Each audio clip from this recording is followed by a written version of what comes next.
Hi, Jordan. Hey. What's wrong?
What do you want to do?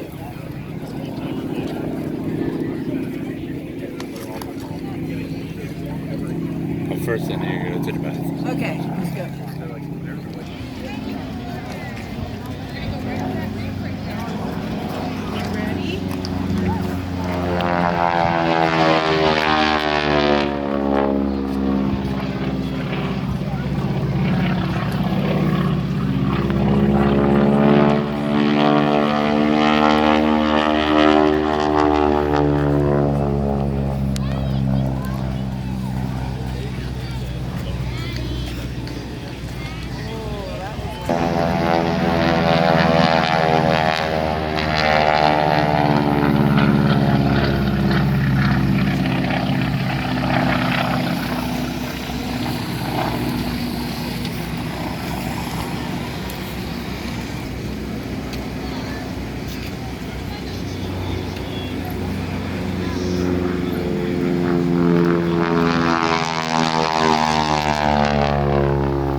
C5 is about to fly over us.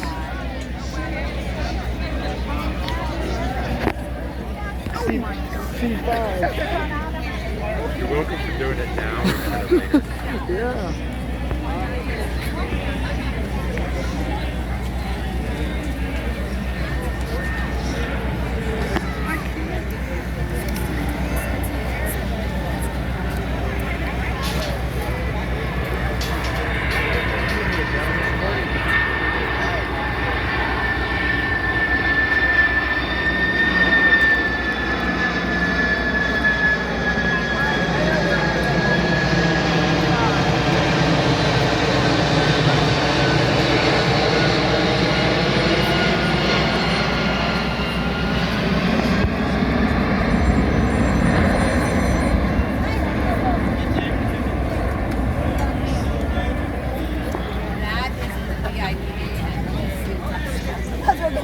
Pull ahead.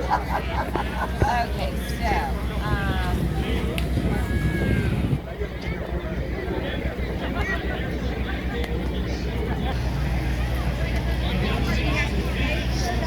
You forgot somebody. let me give you a ticket. If she wants that over there, she has to buy her ticket over there.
Oh, it's a yellow one this time.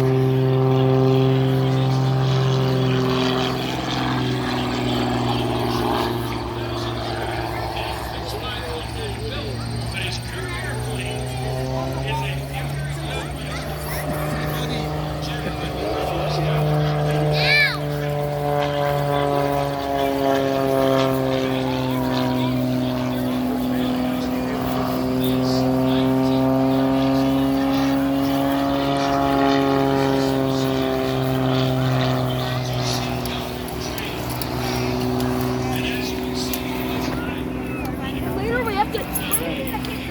All right.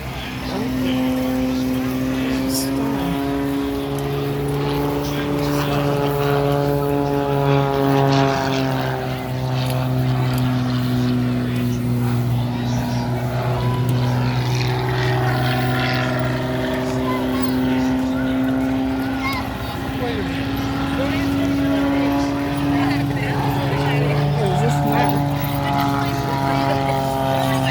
know, we could send them around if we wanted to.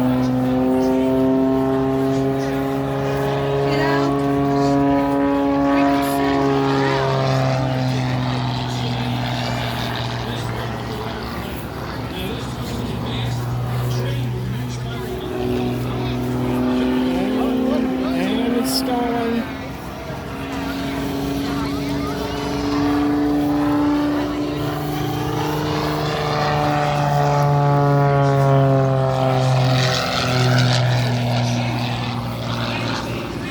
That's it down there. You think that's it down there?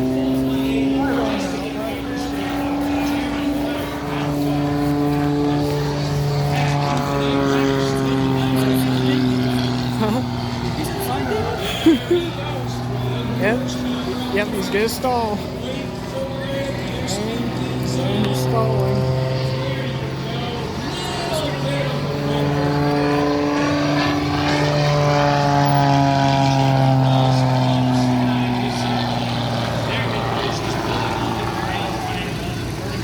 What he's going to do is a turnaround maneuver, a teardrop. He's climbing for altitude here. Now remember, what you're seeing is state-of-the-art aerobatics. That one says ship line. There's a whole line of them. We're the one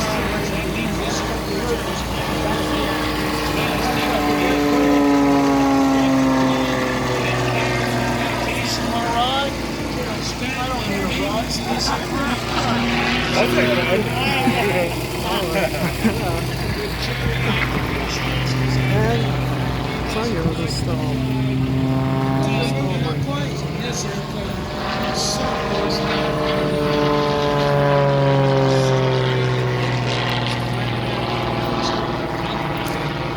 When an aerobatic pilot throws some kind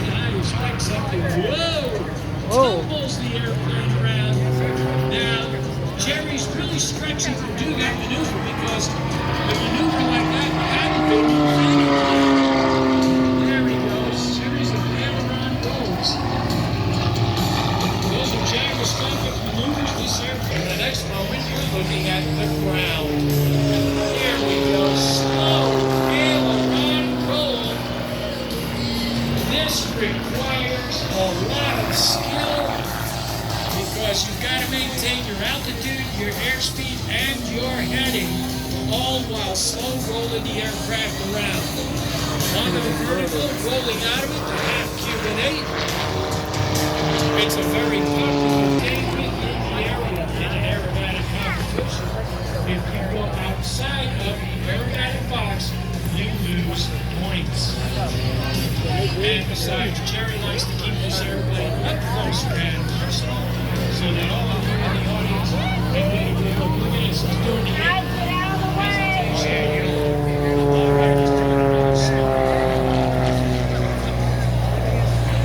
As you can tell, Jerry really loves to fly this airplane.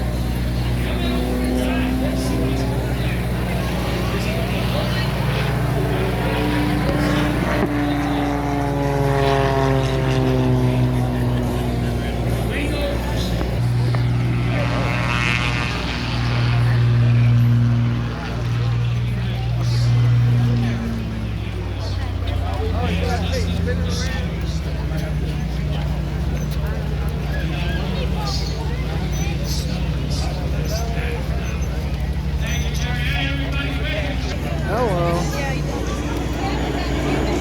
Wow, hello. Did not see that coming. What line do we do? This one right here. Thank you. You're welcome. Whoa, hello.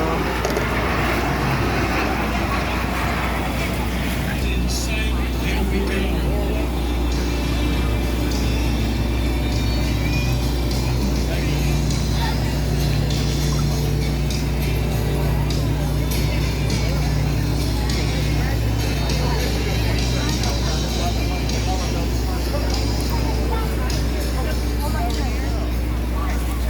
All right, everybody, here comes the landing.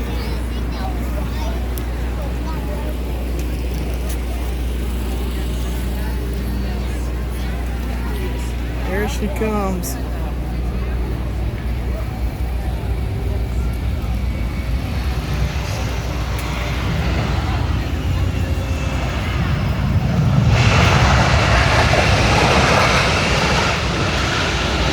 Where's Frosty?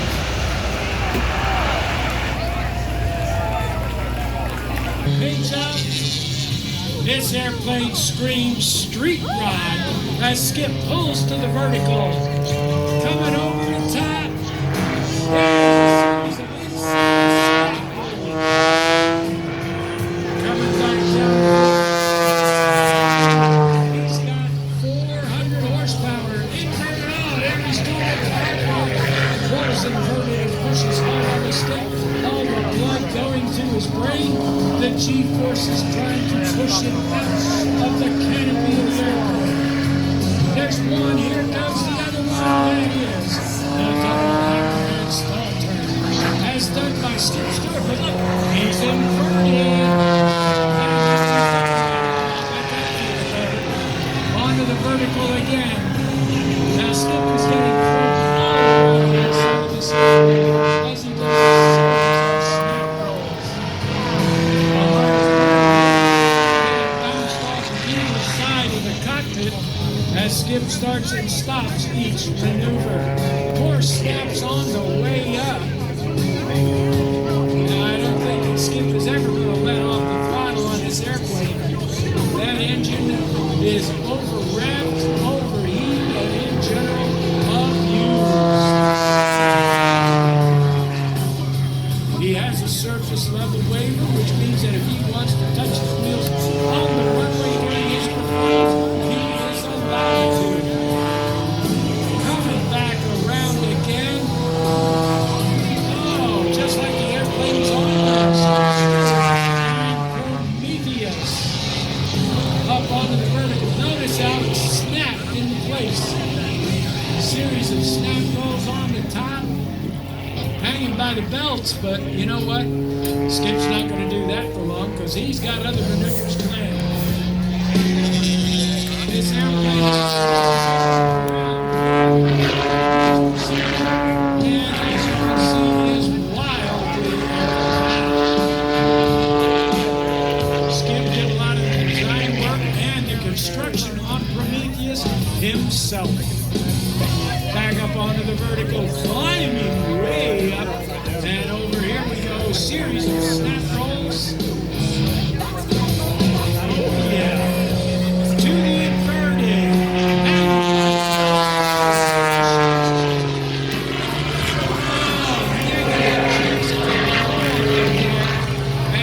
look at this. Stops the airplane in flight.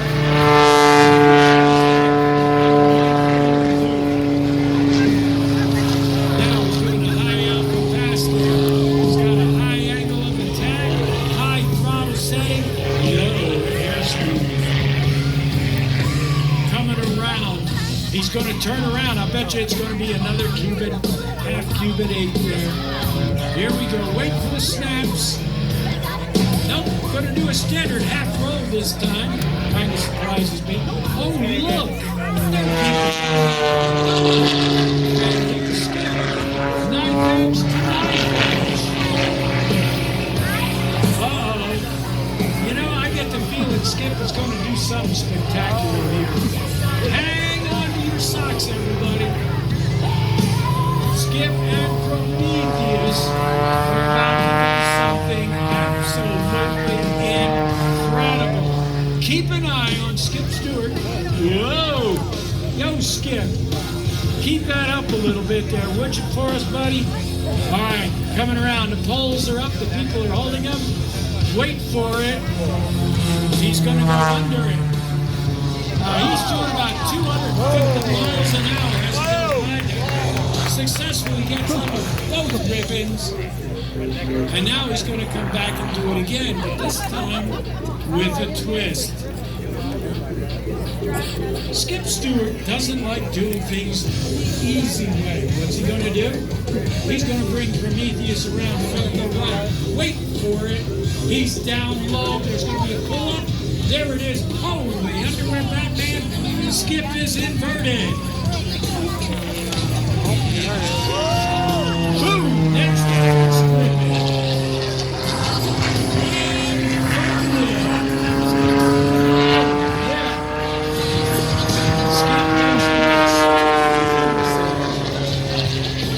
I'll tell you what, I bet the pole holders out there have their knees knocking because there's nothing finer than an airplane coming right at you doing about 250 miles an hour.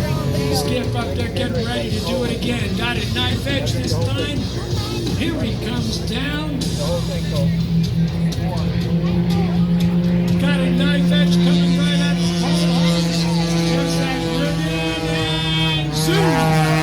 He got it. And he doesn't get the ribbon just to celebrate. Why? Because he can.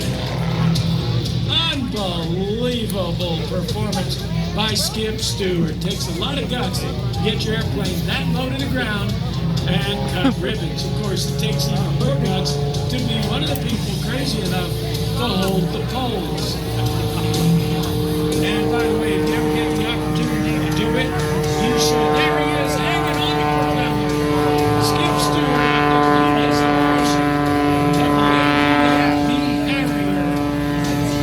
Listen to that engine screaming.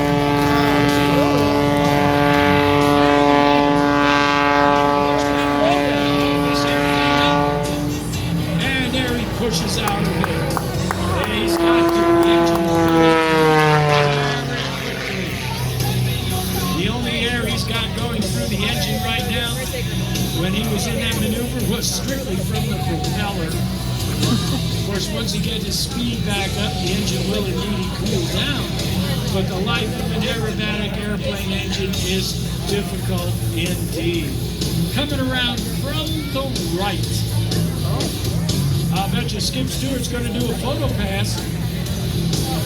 Yep, that's what it's looking like. Skip would like to thank his sponsors, Lycon Custom Engines, Whirlwind Propellers, Airflow Performance, Sarasota Avionics, XCOM Avionics, Concord Batteries, Oregon Aero, BMC Alternators, Skytech Strikers, Energy Wheels and Brakes, Hooker Harness, Pacific Oil Coolers, and Bright Minds Entertainment. Tell you what, that is state-of-the-art aerobatics as seen today by you as performed by Skip Stewart. Always good to work with him. Many years ago when he was getting his start in the air show business, he was at Jackson, Tennessee, where I was narrating the show. I was fortunate enough to meet him back then. and narrate his very first airshow performance. And now I see what this gentleman has become. Oh, and by the way, Skip's on vacation next week. He and his lovely bride are headed to Burning Man Festival way out where the heck it is. I think it's Arizona or Nevada. I'm not sure, but I want to get there one of these days. Here comes Skip Stewart, Prometheus safely on the ground. Now, when he comes by here, he's going to want to hear you screaming, yelling, and waving. Let's show our appreciation here to Skip Stewart for the terrific performance he just did with Prometheus. I bet you he's going to dust us. Skip is quite the showman. Oh yeah, he's going to do it. Hold your nose, everybody. Yeah, we got to test out the smoke system once it gets on the ground.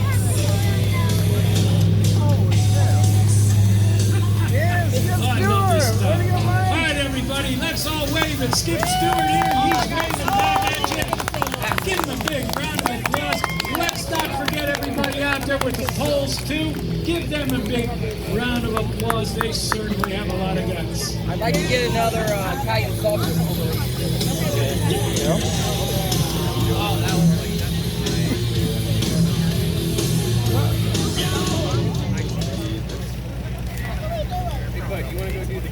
Ladies and gentlemen, we're going to go back in time now to December 7th, 1941.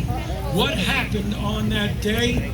Pearl Harbor was attacked by the Japanese in what was called a dastardly sneak attack. Needless to say, a lot happened. Here comes Panchito, World War II vintage B-25 Mitchell bomber.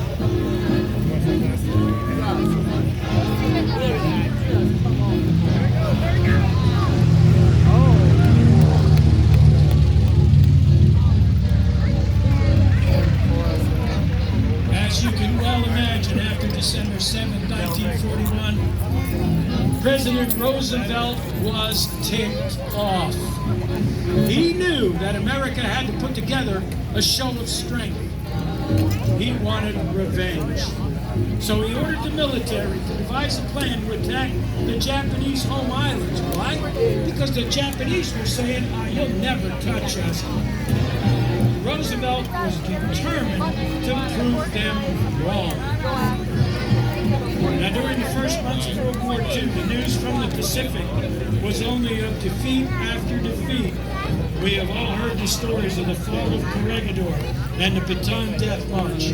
Singapore and Malaysia had fallen to the Japanese. The morale of the American public and the military in the Pacific was at its lowest point.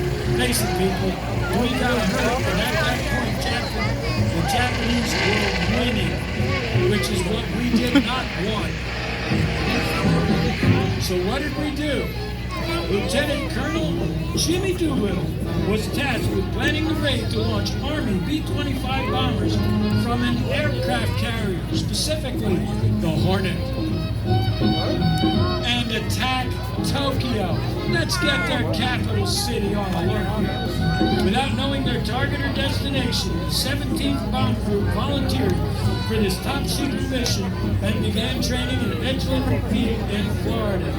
16 B-25s, 80 men, one mission. Payback for Pearl Harbor. The original plan was to launch the B-25s within 300 miles of Japan.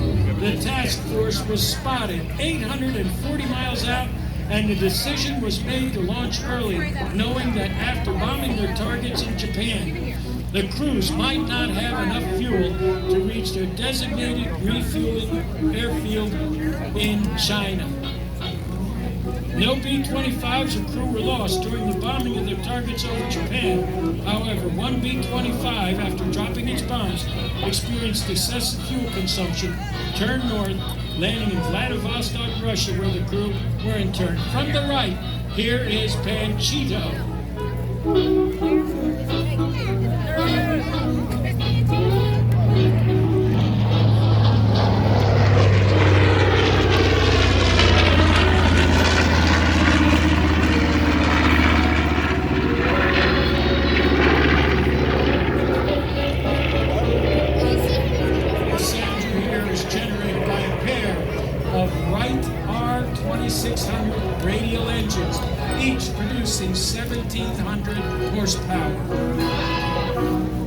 14 of the B-25s made it to China, but were faced with stormy weather at night, unable to find the airfields at Chunchao in the bad weather. The crews bailed out or ditched their aircraft. 2 men drowned after ditching. 1 died when his parachute malfunctioned. 8 were captured, and 3 of these were executed by a Japanese firing squad. Another died from severe malnutrition. 4 came home at the end of the war, rescued by the OSS, victims of torture and solitary confinement for 3.5 years. Here's Panchito.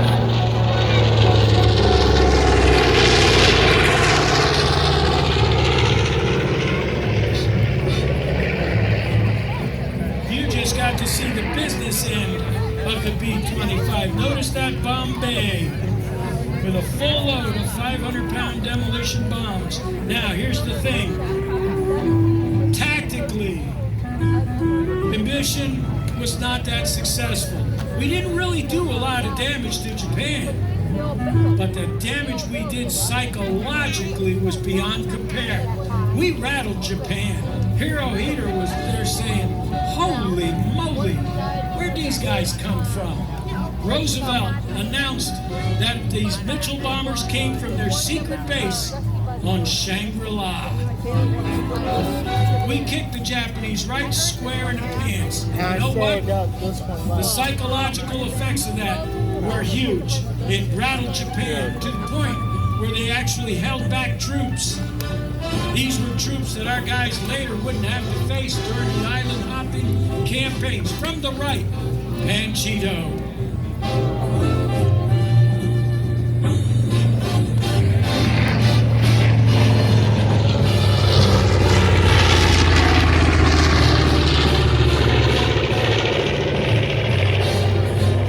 We shook Japan up. And as for America, wow, talk about a boost. We needed it.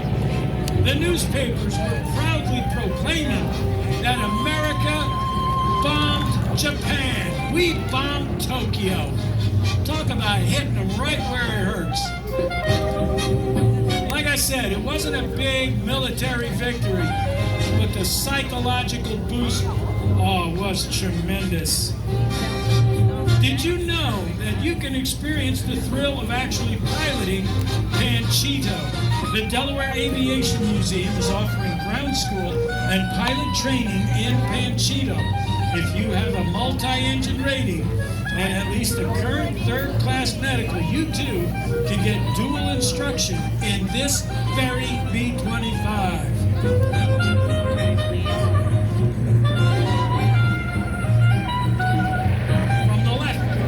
Panchito. Notice the bomb bay doors are open. Bombs away, baby.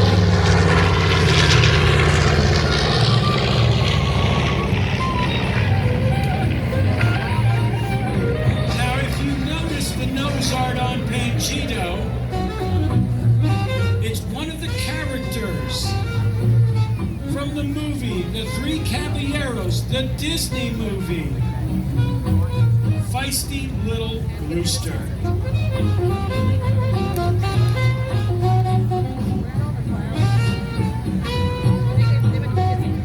Now, the original design mission of the medium bomber was mainly for level bombing with machine guns installed only to defend the airplane.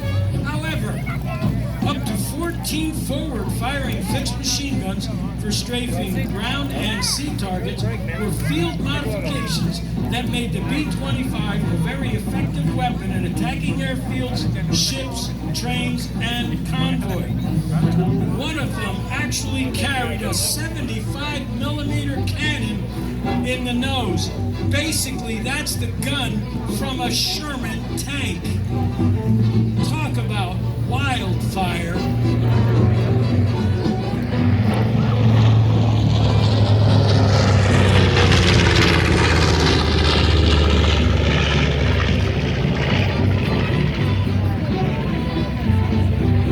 Imagine 4 B-25s approaching the Japanese airfield at treetop height, 335 miles an hour, with 56 50 caliber machine guns blazing, as well as parafrag bombs raining down from the bomb bay as the formation passed over the field. Right now, it's right behind it. Good grief, that must have been nuts. Now they're going to turn Panchito around from left to right for photo pass. If you notice something about Panchito, you will notice it is highly polished. Every year at the Delaware Aviation Museum, they hold a polishing party. I'm sure they get a bunch of pizzas and maybe some adult beverages, and they polish this airplane within an inch of its life. Here comes Panchito on the photo pass.